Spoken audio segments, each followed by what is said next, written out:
넷째 날 이 시간 오신 우리 성도님들을 주님의 이름으로 사랑하고 환영합니다. 이 시간 우리가 또한 찬양으로 먼저 하나님께 영광을 드리겠습니다.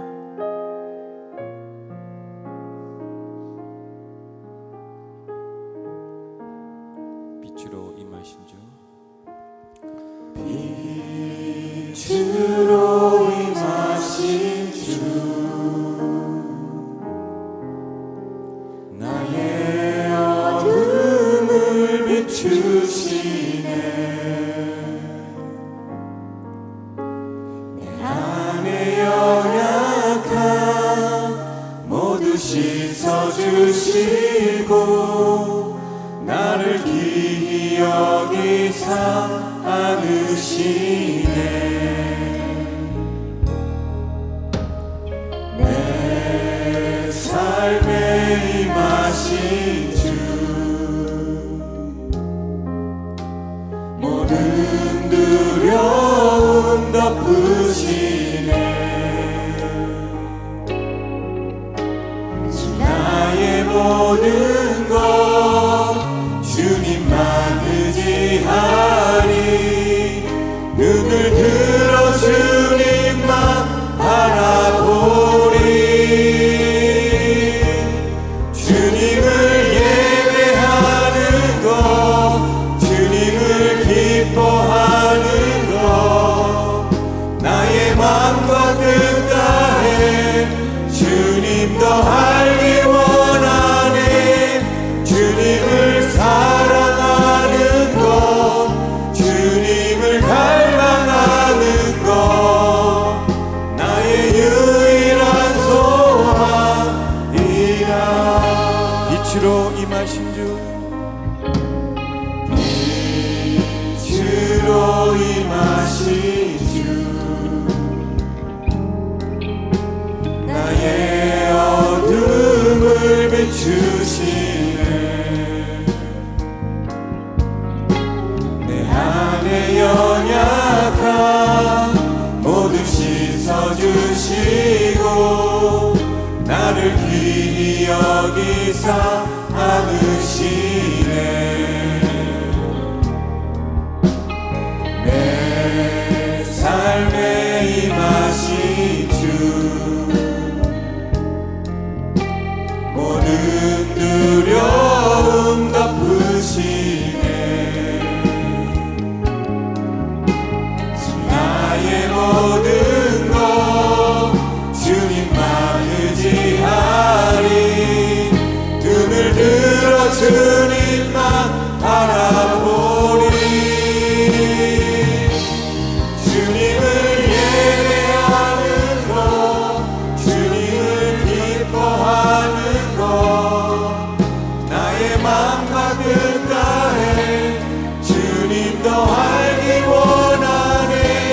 주님을 사랑하는 것, 주님을 갈망하는 것, 나의 유일한 소망이라.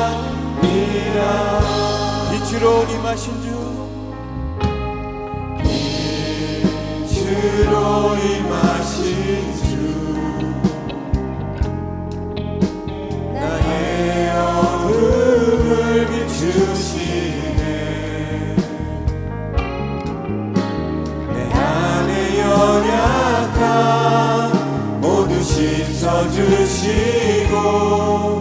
나를 귀히 여기사 안으시네. 내 삶에 임하신 주, 모든 두려움 덮으시네. 나의 모든 것 주님만 의지하리. 눈을 들어 주님만 바라보리. 주님을 예배하는 것, 주님을 기뻐하는 것, 나의 마음과 뜻 다해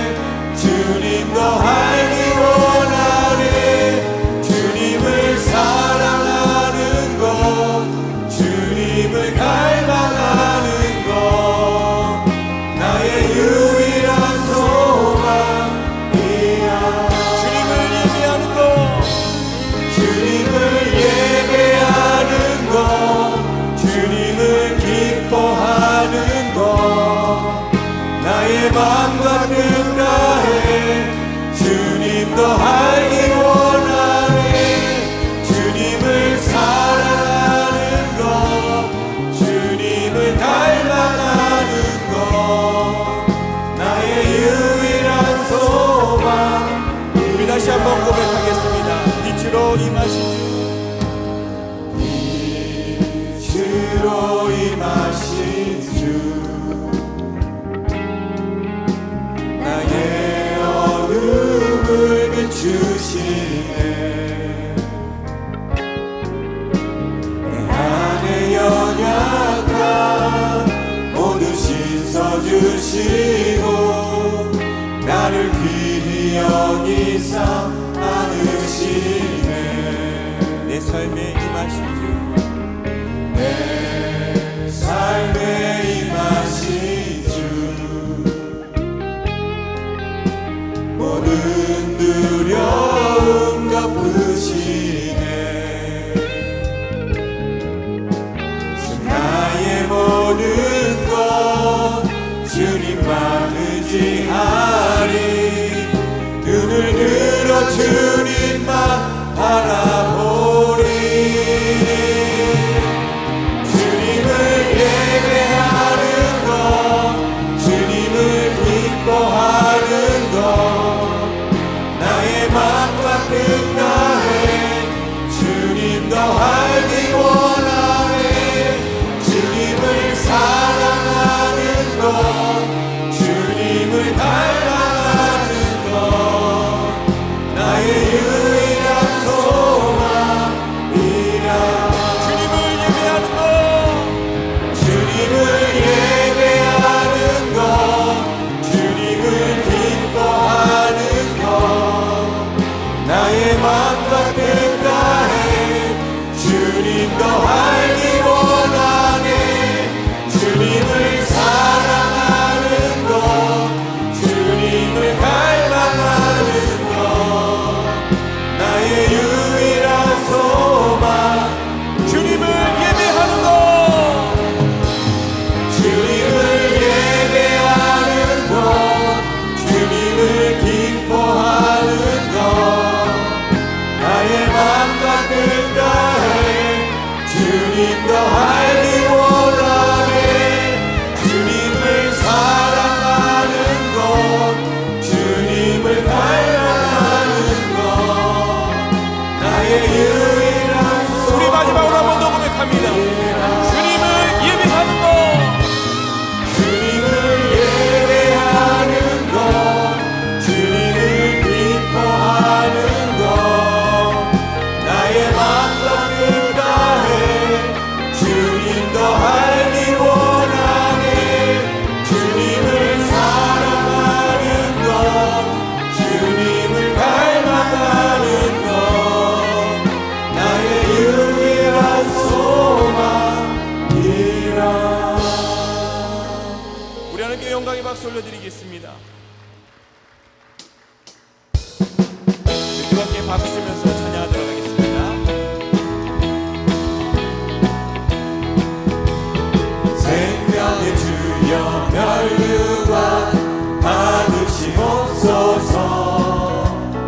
날 위해 쓰신 가시관 나 기억합니다. 저 겟세마네 기도를 늘 기억하게 하시고 그 십자가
십자가 십자가 내가 처음 볼 때에 나의 맘의 큰 고통 사라져 오늘 믿고서 내 눈 밝았네 참네. 우리 3절 한 번 더 찬양합니다. 늘 울어도 그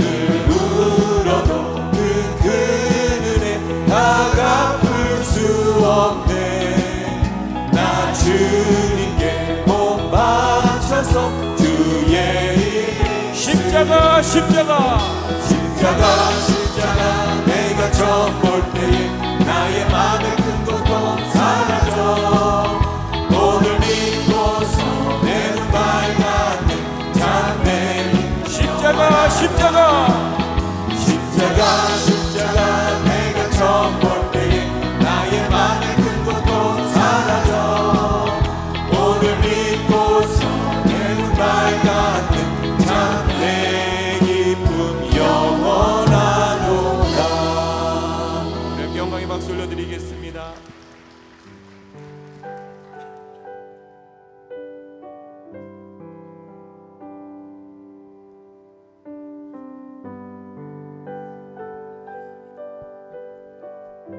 십자가 그 사랑 십자가 그 사랑 멀리 떠나서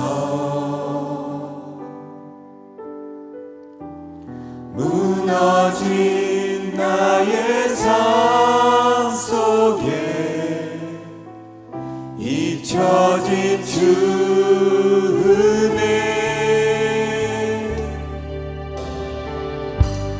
돌 같은 내 마음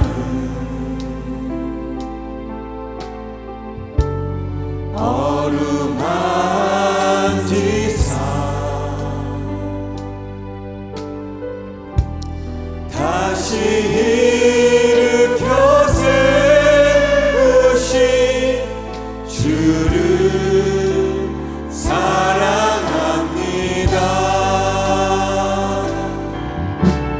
주 나를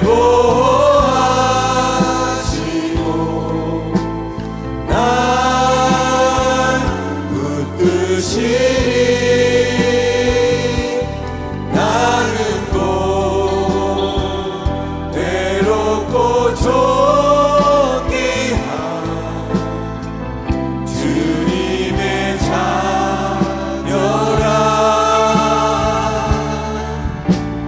주 나를 보호하시고 난 붙드시리. 나는 곧 외롭고 존귀한 주의 자녀라. 지나간 일들을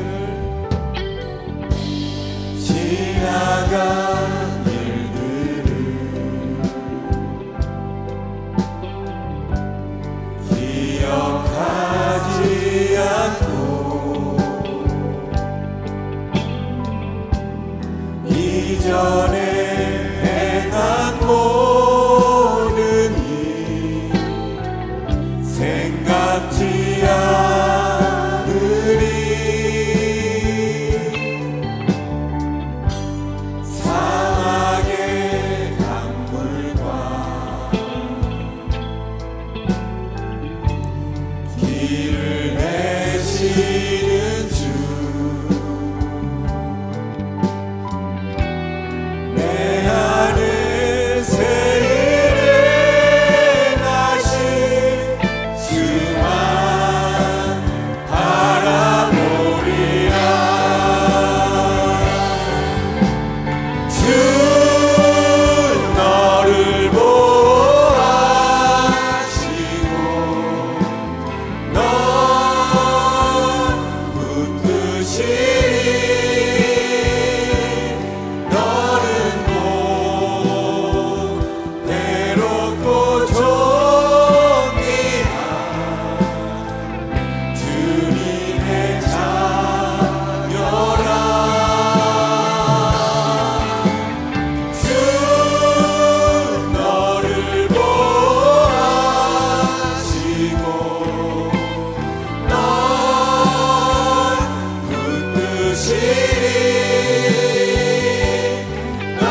다시 한번 고백합니다. 십자가 그 사랑,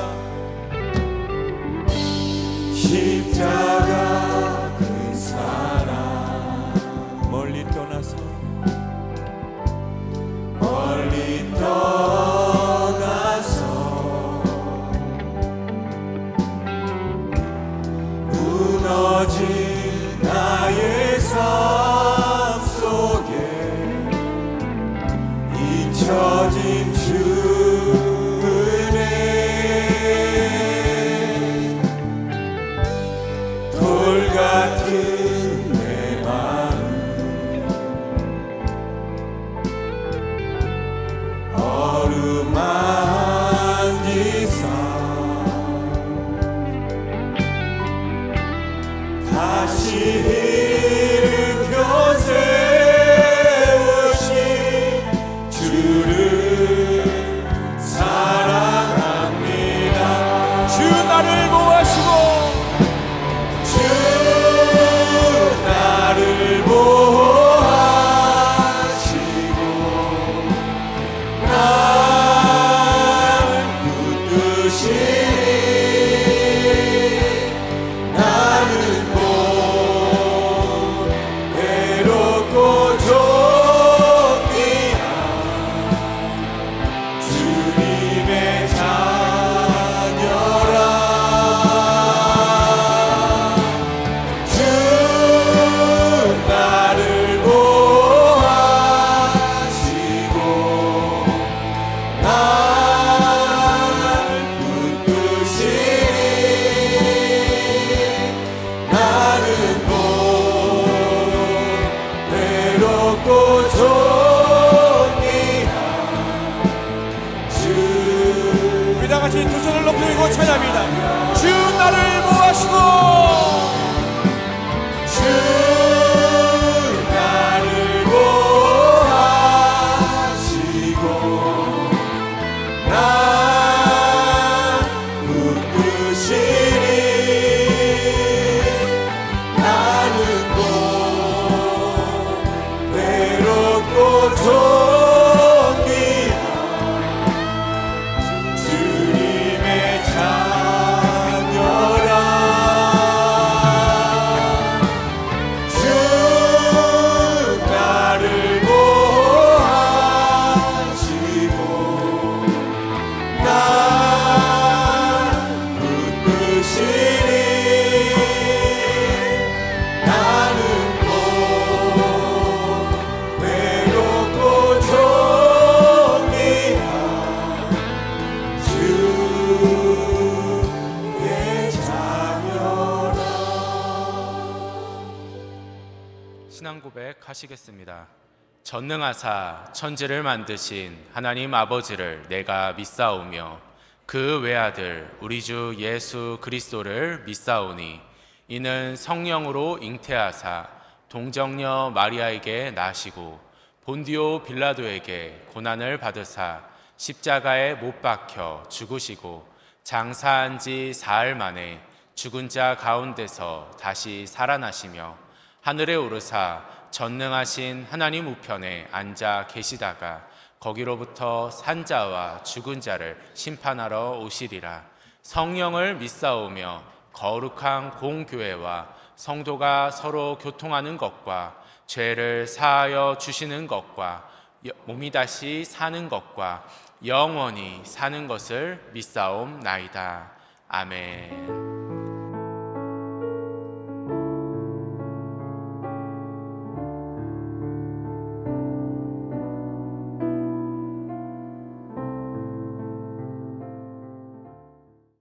사랑과 은혜가 풍성하신 참 좋으신 하나님 아버지, 고난주간 특별 새벽기도회로 발걸음을 인도하여 주시고 주님을 찬양하며 기쁘고 감사하는 마음으로 예배하심을 감사드립니다. 고난주간을 보내며 우리의 죄와 허물을 위하여 주님께서 걸어가신 고난의 십자가의 길을 묵상하며 베풀어 주신 한없는 자비와 사랑을 감사드립니다. 우리의 믿음이 연약하고 부족한 삶 가운데 모든 죄와 허물을 이 시간 회개하오니 용서하여 주옵소서. 우리를 위하여 몸 찢기시고 피 흘리신 예수님의 십자가 보혈로 정결하게 씻어 주옵소서. 고난을 이기시고 우리에게 보이신 부활의 영광을 바라보며 오늘도 주님 앞에 믿음으로 나아갑니다. 성령님 함께하여 주시고 이 시간 하늘문을 열어주셔서 우리의 기도를 들으시고 응답하여 주옵소서. 기름 부어 세우신 강신호 담임 목사님께 늘 영육간의 강건함으로 붙들어 주시고 성령의 능력과 지혜로 충만하게 하옵소서.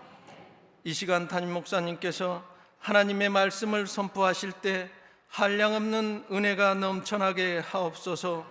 감사드리며 우리의 죄를 대속하신 예수님의 이름으로 기도드립니다. 아멘.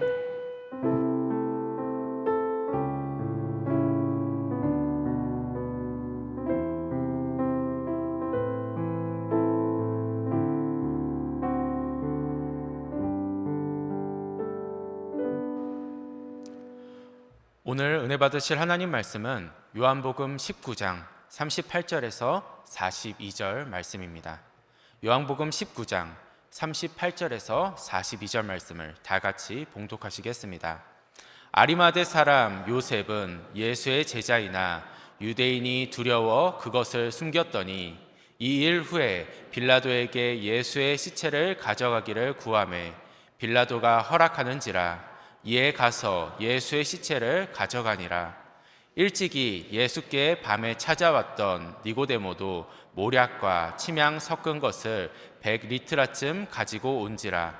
이에 예수의 시체를 가져다가 유대인의 장례 법대로 그 향품과 함께 세마포로 쌌더라.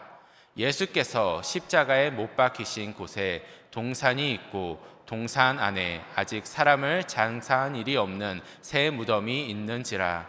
이 날은 유대인의 준비일이요 또 무덤이 가까운 고로 예수를 거기 두니라. 아멘.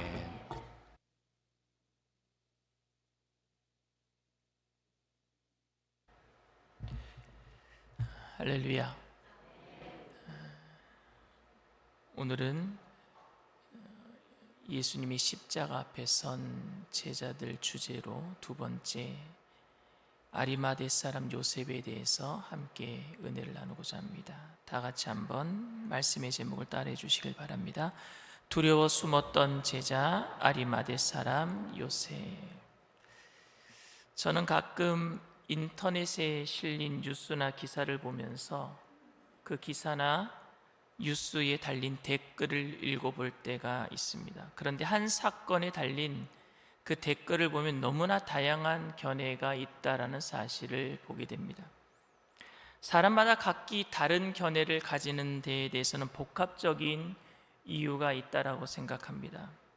요즘 인터넷 뉴스를 달구고 있는 기사 중에 하나가 자살한 연예인 김세론 씨 그리고 그의 연인이었던 탤런트 김수현 씨에 관한 것입니다. 처음에 연인인 것을 부인했던 김수현 씨가 함께 찍은 사진이 공개된 이후에 성년이 된 이후에 1년간 사귀었다라는 입장을 바꾸었지만 유족 측에서는 김세론 씨가 미성년자였을 때에 김수현 씨를 사귀었다고 해서 인터넷에 뜨거운 공방이 오가고 있습니다. 어린 나이에 빚 때문에 자살한 김세론 씨를 불쌍하게 생각하는 사람들은 김수현 씨를 욕하고, 김수현 씨의 오래된 팬들은 착하고 성실한 김수현 씨가 그럴 리 없다며 김세론 유족 측이 김세론 씨의 죽음에 대한 책임을 김수현 씨에게 씌우려고 덮어 씌우려 한다라고 서로 맞서고 있습니다. 왜 이런 상반된 반응을 보일까요, 여러분? 그것은 우선은 충분한 정보가 없기 때문에 그래요. 단순한 기사로 기록된 것만으로 옳고 그름을 평가하기에는 좀 더 자세히 알아봐야 할 것이 굉장히 많습니다. 어떤 결정을 내리기에는 그 사건에 대한 정보가 너무 적을 때가 많아요. 그래서 일반 독자들의 평보다는 사건을 깊이 알고 있는 전문가들의 평이 더 권위가 있는 것입니다. 게다가 아무리 많은 정보를 가졌다 할지라도 정보만으로 그 사람의 마음을 판단하는 일은 결코 쉬운 일은 아닙니다. 어떤 동기가 있었는지, 당시 무슨 생각을 하고 있었는지 알 수 없어서 피상적인 정보만으로는 추정하는 것은 오해나 잘못된 판단을 불러일으키기 쉽습니다. 두 번째로, 충분하지 못한 정보 다음으로 보는 사람이 가지고 있는 불가피한 편견 때문에 상반된 반응을 보입니다. 나름대로는 객관적으로 판단한다라고 하지만 엄밀히 객관에 대한 정의가 모호합니다. 어떤 판단을 내리면서 판단자의 배경과 취향, 경험을 배제할 수 있는 사람은 여기 아무도 없어요.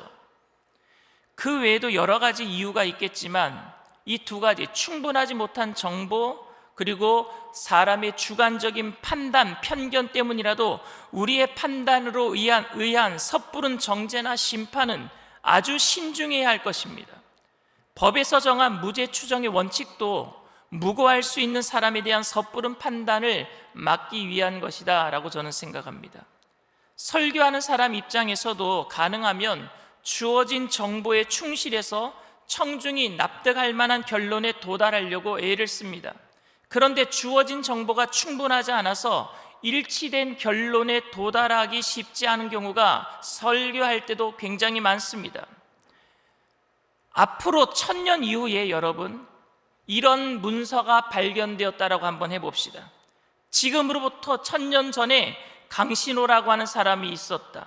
그는 목사로서 일산 순복음 영산교회에서 사역했는데 그는 설교하면서 늘 그 외모에 관해서 자주 언급했다.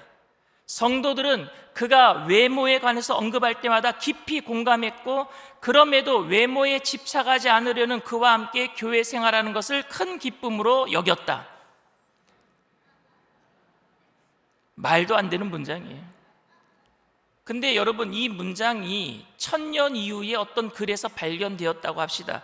그런데 1000년 이후에 사람들이 이 정보만으로 일치된 결론을 내리기가 쉽지는 않을 것 같아요. 정말 강신호라는 사람이 잘생겼는지, 잘생겨서 잘생겼다라고 말하는지, 아니면 못생겼는데 그냥 성도들에게 좀 잘 봐달라고 잘생겼다라고 얘기하는 건지, 성도님들은 봐서 아는데 1000년 이후에 있는 사람들은 그 사실이 정확한 정보인지 모른단 말입니다.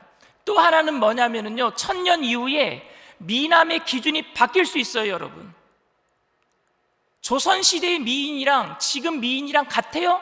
달라요. 기준이 바뀌어버렸어요.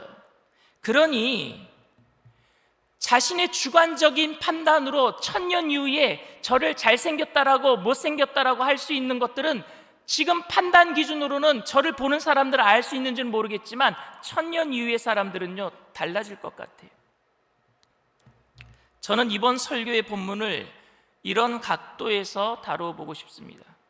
여러분들은 아리마대 사람 요셉이 귀한 예수님의 제자였다라고 생각하십니까? 아니면 비겁한 제자였다라고 생각하십니까?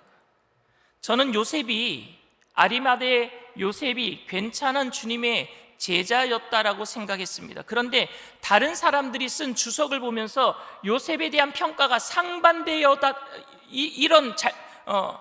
좋은 제자였다라는 평가도 있고 아니라는 평가도 있었어요. 어떤 사람은 비겁한 사람이라고 말을 했고 어떤 사람은 용기 있는 사람이라고 말을 했습니다. 그런데 두 시각 모두 다 가능하다라고 저는 생각합니다. 성경에 기록된 내용만으로는 요셉의 상태나 의중을 파악하기가 쉽지 않기 때문입니다. 그래서 저는 약간 모험이기는 하지만 오늘은 제가 요셉이 비겁한 제자였다라는 것을 가지고 여러분들에게 설교할 것이고, 내일은 요셉이 용기 있는 제자였다라는 관점에서 설명하려고 합니다. 마태랑 마가는 요셉을 예수님의 제자라고 설명하고 있어요. 긍정적인 평가를 합니다. 그런데 오늘 요한복음에 있는 요한은요, 부정적인 평가를 해요. 요셉에 대해서. 요셉이 주님이 제자이긴 했지만 그 사실을 숨기고 있다가 주님이 돌아가신 후에야 제자인 것을 드러냈다라고 말을 하고 있습니다. 그는 사내들의 공회의원이었습니다. 지금으로 얘기하면 국회의원격 정도 되는 겁니다. 사내들인 공회의 회원이 된다는 것은 결코 쉬운 일은 아닙니다. 높은 학문과 좋은 배경에 의해 요셉은 모든 사람에게 존경받는 위치에 올라가게 되었습니다. 그는 또한 부자였었습니다. 마태는요, 특히 요셉을 소개하면서 아리마대 부자 요셉이라고 소개했는데 그는 아리마대 지방의 부자였다라는 것을 의미합니다. 마가는 요셉이 사내들의 공회 회원들 중에서 가장 영향력 있는 회원이라고 소개하고 있습니다. 뭐 하나 부족할 것 없을 만큼 부와 명예와 권세를 소유한 그에게는 정말 상상하기 어려운 일이 벌어졌습니다. 갈릴리에서 온 촌스럽기 이를 데 없는 한 사람의 말에 깊은 감동을 받은 거예요. 적어도 그가 가지고 있는, 예수님이 가지고 있는 지식과 그 모든 말씀들이 그의 양심에, 예수님이 하는 말씀에 대해서 반박할 수 있는 것이 아무것도 없었어요. 구약에서 말씀하고 있는 메시아가 맞았던 거예요. 요셉은 어느 날 마침내 예수님이 메시아임을 인정했습니다. 그가 언제 주님을 찾아가서 그런 고백을 한 적이 있는지는 성경에 기록된 것은 없지만 아마 분명히 그렇게 했을 겁니다. 니고데모처럼 찾아갔을 거예요, 밤중에. 하지만 그는 자신 인격적으로 예수님을 구주로 영접했다는 사실을 드러내지는 않았습니다. 왜 그랬을까요, 여러분? 신앙이란 너무 거창하게 드러내지 말아야 할 내면적인 것이라서 신학적인 그런 입장 때문에 안 드러낸 것입니까? 요한은 본문에서 특이하게도 그가 유대인들을 두려워해서 드러내지 않았다라고 말을 하고 있습니다. 요한복음 9장에서도 여러분들이 금요 철야에 나오신다면 요한복음 강해를 들었을 텐데, 요한복음 9장에 보면은요, 나면서부터 시각장애인 그 사람을 예수님이 고쳤을 때에 장애인은요, 고침받았으니까 나를 고치신 이가 예수라고 정확하게 전했는데, 그의 부모, 나면서부터 맹인된 그 자녀를 둔 부모는요, 바리새인들이 와서 물어볼 때에 말을 못합니다. 예수에 대해서 말을 못해. 왜? 두려워서요. 출교당할까 봐. 거기에 대해서 요한복음 9장 22절에 이렇게 얘기합니다. 그 부모가 이렇게 말한 것은 이미 유대인들이 누구든지 예수를 그리스도로 시인하는 자는 출교하기로 결의하였으므로 그들을 무서워함이로라. 유대인들을 두려워했다라는 말은 무엇입니까? 그가 현재 누리고 있는 명성, 권세, 부귀를 잃어버릴까 봐 두려워서 마음으로는 믿으면서도 그 사실을 감추었다라는 말입니다. 여러분들은 그래도 요셉이 괜찮은 신앙인이라고 생각하십니까? 예수를 메시아로 인정하면서도 기존의 위치와 소유를 잃어버릴까 봐 두려워 타협하고 있는 그런 모습을 보이고 있는 요셉이 괜찮은 사람이라고 여러분 생각하십니까? 저는 그 상황에서도 포기와 양보가 얼마나 어렵고 망설여지는 일인지 저도 압니다. 그래서 한편으로는 그런 요셉의 마음을 이해하기도 합니다. 주님이 돌아가시기 전까지는 그랬지만 그래도 주님이 돌아가신 이후에 그가 시체를 그냥 구덩이에 던져져서 새들의 밥이 될 뻔한 것을 용기 있게 나섰기 때문에 주님의 장례를 치를 수 있는 것 아니겠습니까? 정말 그렇습니까? 그렇게 말씀하시는 분들도 계실 거예요. 뒤늦게 그래도 용기를 낸 거 얼마나 가상하지 않느냐. 하지만 요셉의 행위는 여전히 주님의 제자임을 사람들에게 알리지 않은 채 자신의 비겁함으로 인한 죄책감에서 벗어나려고 취한 행동으로 볼 수도 있어요. 뒤늦게 죄책감 때문에. 주님의 시체를 두고 도망갔던 제자들에 비하면 말미에 가장 용기 있는 제자였다라고 평가할 수도 있지만, 모든 것을 다 뒤로하고 주님을 따라다니면서 동고동락했던 제자들의 입장에서 보면 너무 안일하게 예수님을 쉽게 믿으면서 헌신된 제자도를 돈으로 적당히 대신하려고 하는 사람으로 보일 수도 있단 말입니다. 자신들은 목숨 걸고 예수님 따라다니면서 믿었는데 그럴 때는 나타나지도 않고 예수님 돌아가신 이후에 겨우 자신의 돈으로 시신을 사가지고 자신의 무덤에 안치하는, 돈으로 제자도를 살려고 하는 그런 제자로 보일 수도 있단 말입니다. 적어도 요한은 요한복음을 기록하면서 어느 정도 이런 부분들이 못마땅했던 것 같아요. 이는 핍박받고 있던 당시 교회로서는 상당히 심각한 도전이었기 때문에 그렇습니다.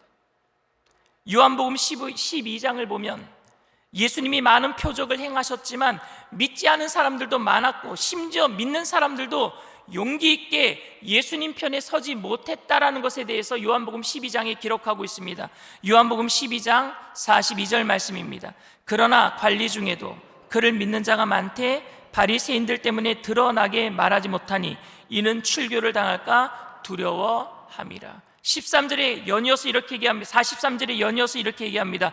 그들은 사람의 영광을 하나님의 영광보다 더 사랑하였더라. 그러면 여러분, 요셉은 어디에 속하는 거예요? 예수를 믿지만 출교나 손해가 두려워서 앞에 나서지 못하고 밤이 되어야 주님을 찾아와 질문하고 낮에는 믿는 사람이 아닌 것처럼 행동하던 니고데모와 같은 관원들을 못마땅하게 생각한 요한은 그 마음을, 아쉬운 마음에 성경에 이렇게 기록을 했어요.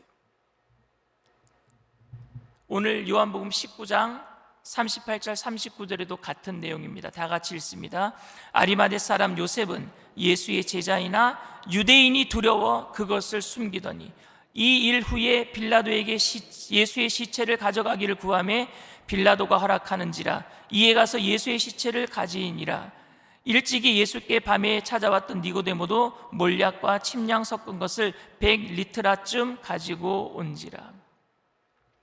요한은 니고데모와 그리고 아리마대 요셉이 제자임을 부인하지는 않았지만 그들을 또 다른 형태의 제자의 모습으로 이 사람들도 제자다라고 소개하지는 않는 것 같습니다. 여러분들은 어떻게 생각하십니까? 생업과 목숨이 달려있는 일이니 쉽게 판단해서는 안 되는 것이다.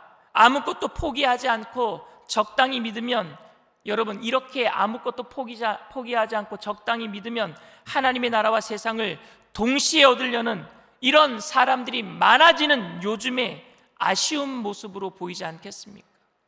적당히 믿으려는 사람이 많잖아요. 예수를 믿어도 적당히 믿어라. 적당히, 물에 물 탄 듯 술에 술 탄 듯 적당히 믿어라. 어느 분이 자신의 직장 상사에 대해서 이런 말을 했습니다. 20년 동안 같은 직장에서 일했는데 그분이 교회에 다니는 분인지 전혀 몰랐어요. 만일 그 20년 동안 자신이 교회에 다닌 것을 나타내지 않았던 사람의 의도가 굳이 요란스럽게 말하지 않더라도 삶으로 조용히 주님의 향기를 나타나게 하겠다라는 것이었다면 아마도 대단한 헌신의 모습이 필요했을 것입니다. 하지만 그렇더라도 20년 동안 한 번도 예수님에 대해서 말한 적이 없다면 그의 성실하고 모범이 되는 모습은 삶의 주변에 있는 사람들에게 칭찬을 받을지는 모르겠지만 예수님에 대해서는 관심을 갖지 못하게 만들 수도 있단 말입니다. 말을 안 했기 때문에.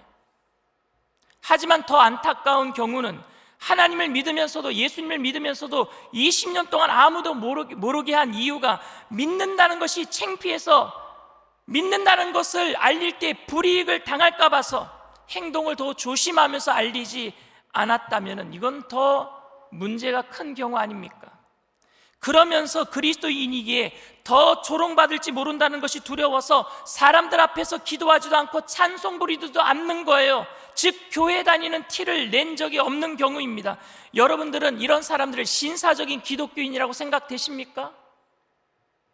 지금 이 시대에 믿는 것을 너무 티내고 요란을 떠는 것도 여러분 문제이지만 10년을 함께 있어도 20년을 함께 있어도 믿는지 안 믿는지 아무도 모를 만큼 차이가 없어 보이고 그리스도의 흔적이 보이지 않는 것도 여러분 더 큰 문제가 아닐까요?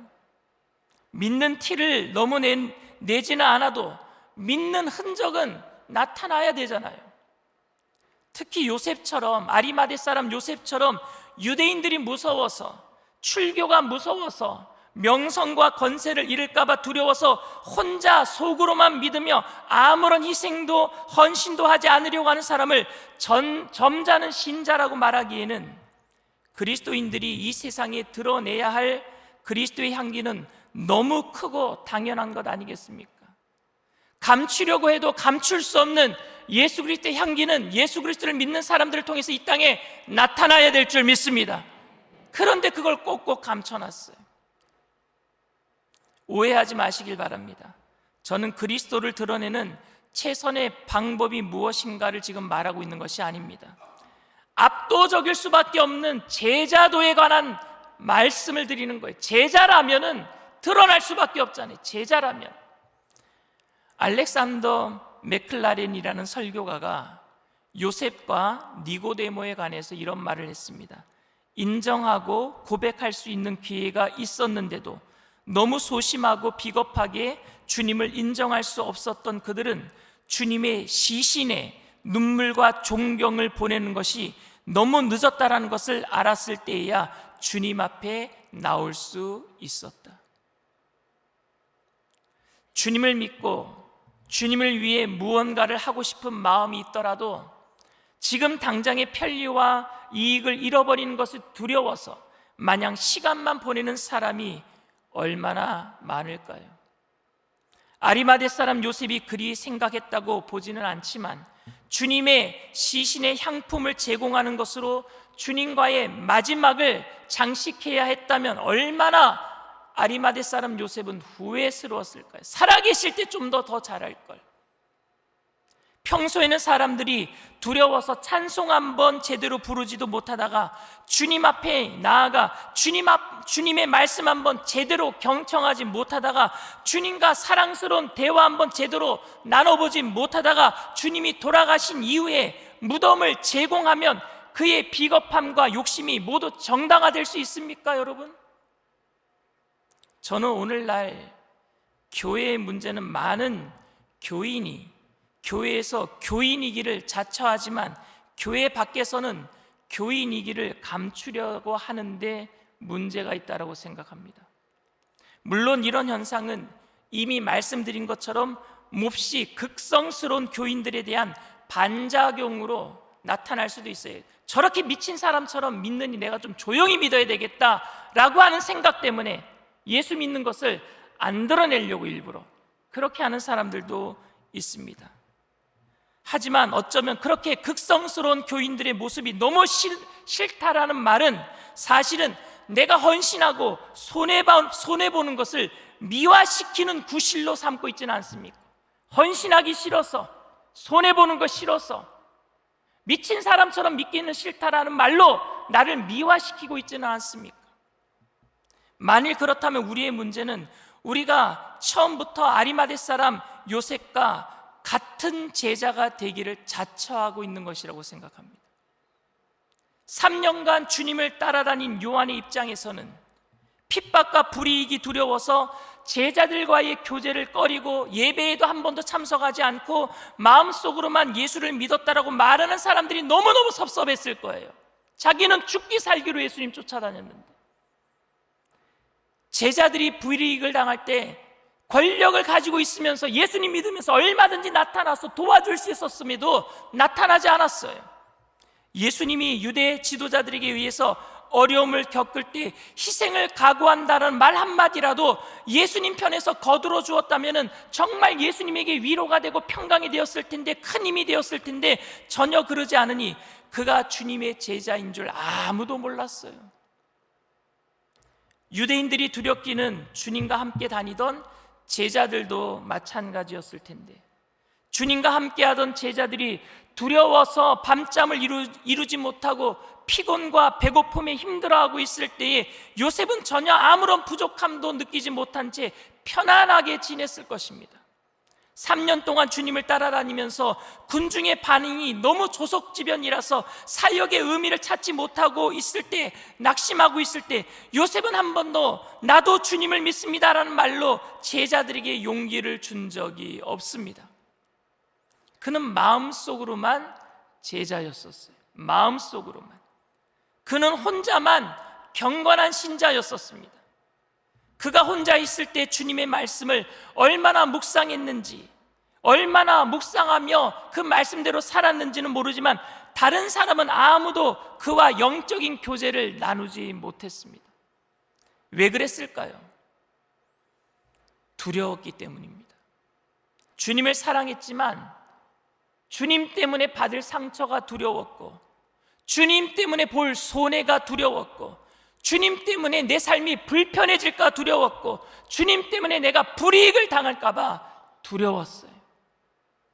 어쩌면 저는 이 설교를 통해서 아리마대 사람 요셉에 관해서 말하고 싶은 것이 아닐지 모릅니다. 솔직히 그가 어떤 사람인지 성경 한 구절 가지고 그를 해석하기는 힘들기 때문입니다. 하지만 만일 요한이 말한 대로 요셉이 두려움 때문에 몰래 예수님을 흠모했다면 저는 그의 형태에서 개인주의가 극에 달해 있어서 편리함과 안락함을 놓치지 않으려고 애를 쓰는 저의 연약함과 죄성을 보는 거예요, 이 설교를 통해서. 그리고 안타까운 마음으로 성도 여러분들에게도 호소를 합니다. 사랑하는 성도 여러분, 개인적인 믿음의 스타일일 수도 있고 너무 요란한 것에 대한 반작용일 수도 있지만 안일함과 편리함, 소유와 위치에 끼칠 수 있는 불이익 때문에 감추어진 제자로 사는 건 아닌지 여러분과 저에게 묻고 싶습니다. 저는 요셉이 제자였음을 의심하지는 않지만 주님이 돌아가신 이후에 정체를 드러냈다면 주님의 생전에 함께 누릴 수 있었던 좋은 모든 것들을 너무 많이 잃어버렸다라고 생각합니다. 살아계실 때 너무 많이 예수님과 할 수 있는 일들을 잃어버린 거예요. 특히 우리가 살아가는 이 시대에는 감추어진 제자보다는 드러난 존경받는 제자가 필요합니다. 여러분들이 그렇게 존경받는 제자가 되기를 바랍니다. 특히 우리가 살아가는 이 세대에 정말 예수 믿는 사람이 필요해요. 나는 주님의 제자입니다 라고 말하며 주님의 제자이기 때문에 다르게 살아가는, 세상 사람들과 살아가는 방식이 다른, 손해보고 양보하고 희생하며 그런 제자가 필요하단 말입니다.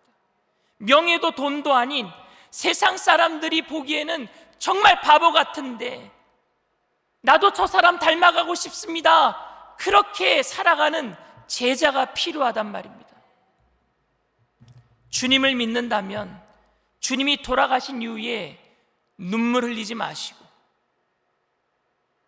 나중에 주님 다시 오실 때에 부끄럽게 주님 맞이하지 마시고 지금 눈물 흘리시길 바랍니다.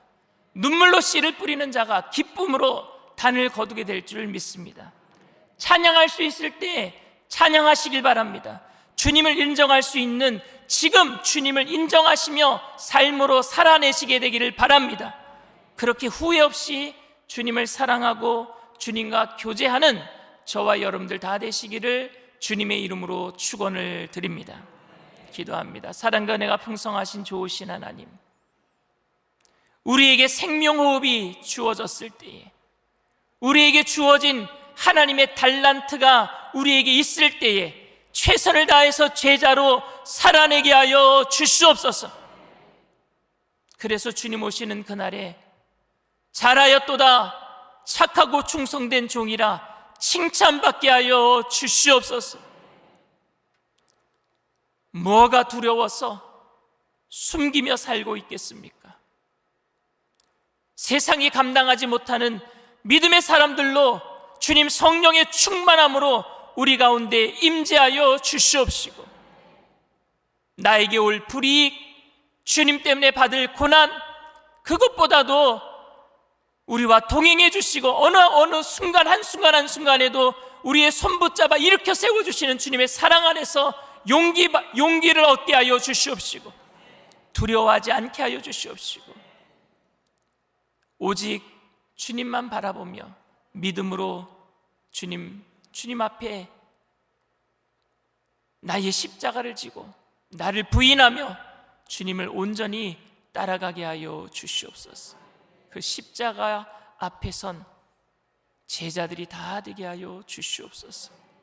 오늘도 기쁨과 감사함으로 주님 앞에 귀한 예물을 드린 귀한 손길들 하나님께서 기뻐 받아 주시옵시고, 하나님이 물질이 쓰여지는 곳에 그리스도의 향기가 되게 하셔서 죽어가는 많은 영혼들을 건져내는 구원의 힘을 되게 하여 주시옵시고, 바치신 손길들마다 천배 만배로 누르고 흔들어서 넘치도록 채워주실 때에 있어서 나누는 것이 아니라 없어도 나눌 수 있는, 그래서 예수 그리스도의 향기를 나타낼 수 있는 제자들로 나눠주고 꾸어주고 베풀며 사랑하는 믿음의 부자들이 다 되게 하여 주시옵소서.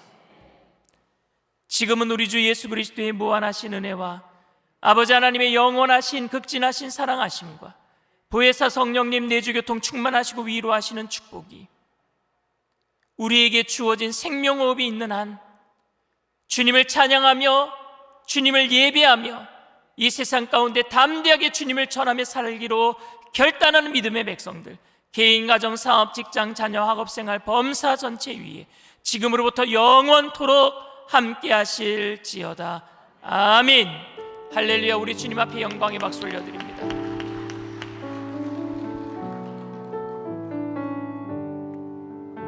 나 무엇과도 주님을 바꾸지 않으리. 우리 찬양합니다.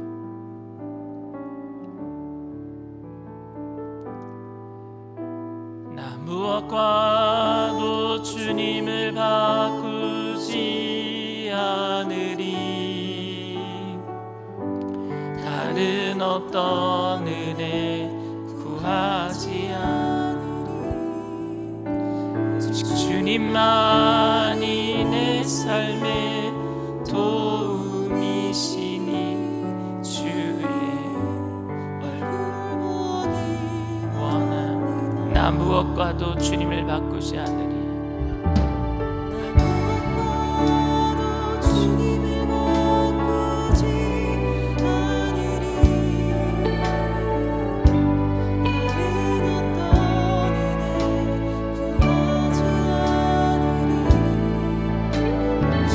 주님만이 내 삶의 도움이시니 주의 얼굴 보기 원합니다.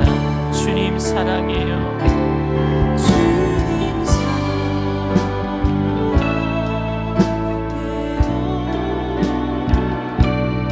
온 맘과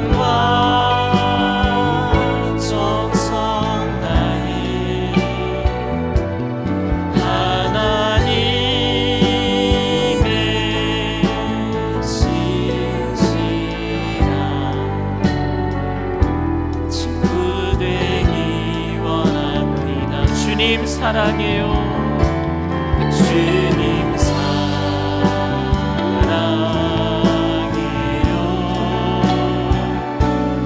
온 마음과 정성 다해 하나님의 신이라.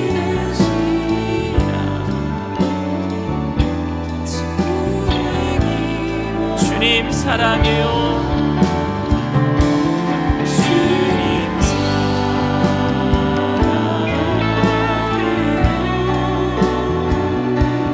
온 마음과 정성 다해 하나님의 신이라.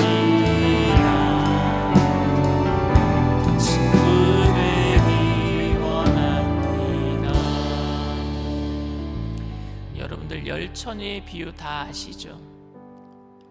10명 중에 5명은 기름등불을 준비하고 10명 중에 5명은 기름등불을 준비하지 못해서 신랑이 오실 때 5명은 슬퍼하며 바깥에서 혼인잔치에 참여하지 못하고 이를 갈고 있어요.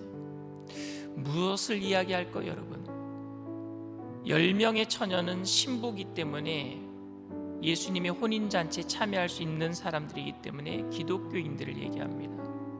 그런데 그 중에 5명은 과반수는 혼인잔치에 못 들어간대요. 예수님 재림하실 때 천국에서 혼인잔치가 있을 때 들림받아 올라가는 휴거 사건에 과반수, 누가? 예수 믿는 사람들 과반수가 못 들어간다는 얘기예요.